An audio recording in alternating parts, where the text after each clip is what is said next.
Daniel Porter and his closest friends seemed like ordinary young men living quiet lives in a small Kentucky town, but behind closed doors, secrets festered, and one decision would turn their world into a chilling nightmare. The town of Willow Creek in Kentucky was the kind of place where everyone knew each other and the streets seemed frozen in time. Small houses lined the quiet avenues, their lawns neatly trimmed, and families could be seen waving as they passed by. On Willow Street, a modest rental home sat at the end of the block.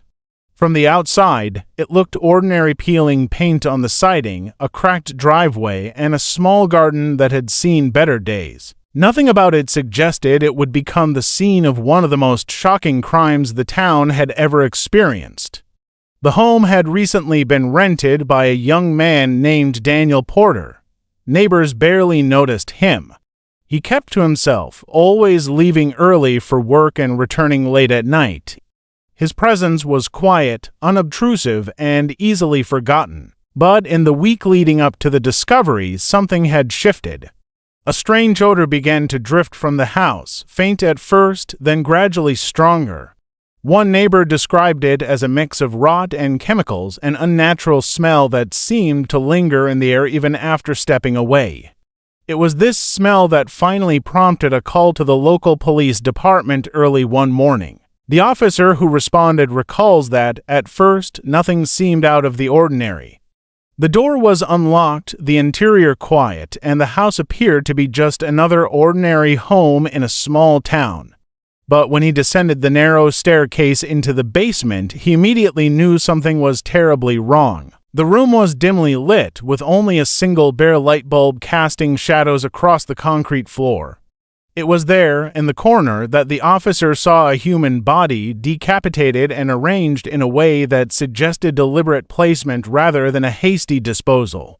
The shock of that moment rippled through the small community. Word traveled fast in a town like Willow Creek, and soon neighbors gathered at a safe distance, whispering and pointing, trying to comprehend how something so horrifying could happen in a place they had always thought safe. Investigators sealed off the home, and forensic teams began meticulously examining the scene. Every inch of the basement revealed disturbing details: smears along the walls, faint traces of chemicals, and items that seemed oddly out of place, like the room had been prepared for something sinister. Even the simplest objects, the laundry basket, the cardboard boxes, the scattered furniture, took on a menacing air under the harsh light of crime scene lamps. The officers moved carefully, aware that any misstep could destroy critical evidence. Outside, the normally peaceful neighborhood had transformed into a scene of tension and unease. Neighbors who had once waved in passing now stood silently behind yellow police tape, staring at the house as if it had suddenly become a foreign and threatening presence. As the day unfolded, more details began to emerge. The victim, Daniel Porter, was confirmed missing, and his disappearance suddenly made sense in the most tragic way. Those who had known him struggled to reconcile the friendly, quiet young man they saw with the grim reality of the crime scene. In a matter of hours, an ordinary Kentucky street had become a place of unimaginable horror, a place that would haunt the town for years to come. The discovery in that basement marked the beginning of an investigation that would reveal hidden secrets, long-buried tensions, and a carefully planned crime that no one in Willow Creek would ever forget. Investigators quickly moved to uncover the identity of the victim, piecing together clues from fingerprints, missing persons reports, and personal records. Within hours, they confirmed that the decapitated body belonged to Daniel Porter, the young man who had rented the Willow Street home. Daniel was 27, quiet, and largely unassuming. To those who knew him, he was polite, reliable, and largely invisible in the fabric of everyday life. Friends described him as friendly but private, someone who rarely shared details about his personal life. At first glance, there seemed little reason anyone would want to harm him. But as detectives delved deeper, they discovered a more complicated picture. Daniel's life, while outwardly ordinary, held layers of secrets and tensions. He had recently fallen behind on bills, had accumulated debts that were quietly worrying him, and had been meeting with unknown acquaintances late at night. These details painted a picture of a man quietly struggling, someone whose troubles were largely invisible to the casual observer. The investigation began to shift from the shocking nature of his death to questions about why someone would go to such lengths to harm him. Police examined Daniel's digital footprint, including phone records, emails, and social media activity. It revealed patterns that suggested he had been increasingly anxious in the days leading up to his disappearance. He sent messages that hinted at fear and unease, although the content was never overtly alarming. There were trips he took without explanation, brief stays at motels outside town, and encounters with people who appeared in his records only briefly before disappearing again. Detectives started to suspect that Daniel may have been trying to navigate a dangerous situation, one he could not manage alone. Friends and family were questioned, each adding fragments to the picture. Daniel had recently argued with someone he considered a close friend, a dispute that had escalated over money and trust.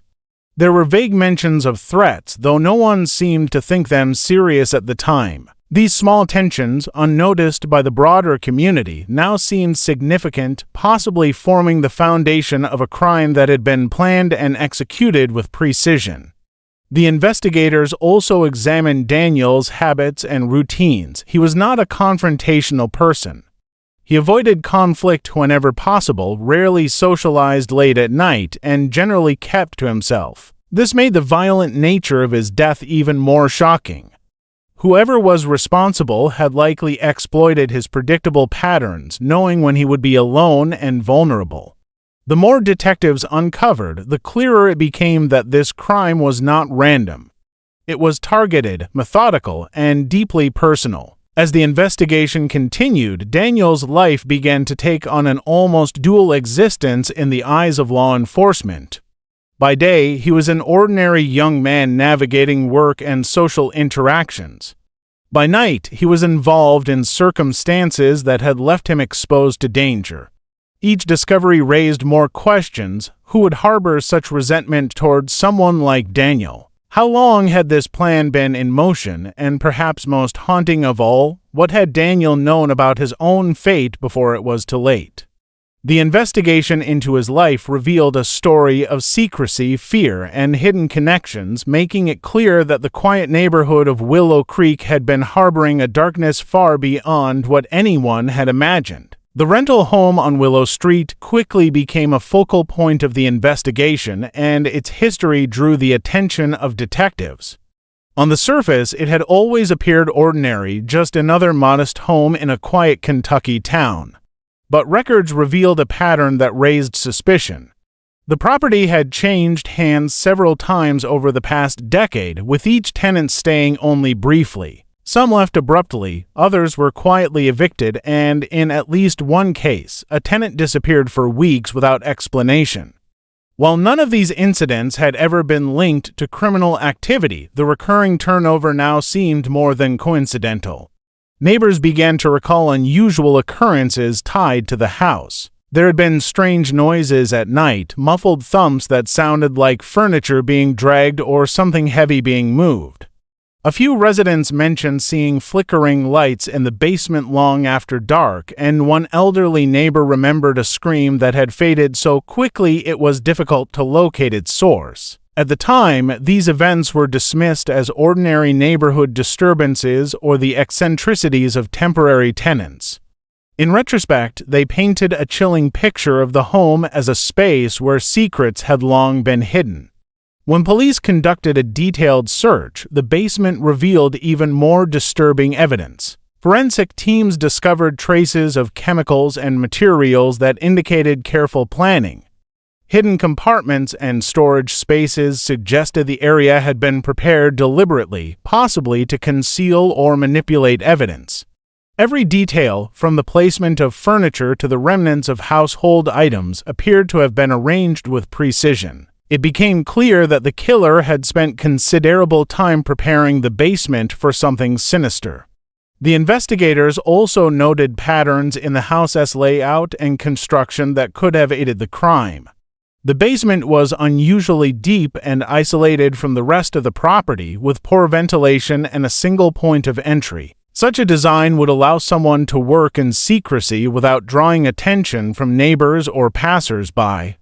Even ordinary features, like the small, dim window near the corner, seemed to serve no functional purpose other than to create an enclosed, hidden space. Experts suggested that the killer may have recognized the home as potential for concealment long before renting it. Detectives pieced together the home's past tenants and their connections to the neighborhood. Some had lived under tense circumstances, quietly struggling with personal or financial issues. Others had reported unexplained disturbances or feared intrusions. While nothing definitively linked them to Daniel Porter's death, the recurring themes of secrecy and short-term tenancy suggested that the house itself had a dark history, one that went unnoticed by the town for years. The combination of the home's physical characteristics, its rental history, and the strange noises and smells recalled by neighbors painted a haunting picture. It seemed the house on Willow Street had been a stage for hidden activities long before Daniel arrived, a place that harbored shadows and secrets. As police continued to gather evidence, the property transformed from a simple rental into a central character in the case, a silent witness to the planning, fear, and violence that had culminated in Daniel's tragic death. The deeper the investigation went, the more the home revealed itself not just as a location, but as a space intricately connected to the mystery that had shaken the quiet town. The investigation took a critical turn when police discovered surveillance footage from a convenience store located a few blocks from the Willow Street rental home. The video showed a figure dressed in dark clothing, moving carefully and deliberately, leaving the home late at night while carrying large, unidentifiable bags. The person's face was obscured and their movements suggested caution, as though they were aware of being watched. This footage offered the first tangible lead beyond the grim scene in the basement. Detectives analyzed every frame, noting the suspect's gait, body language, and timing.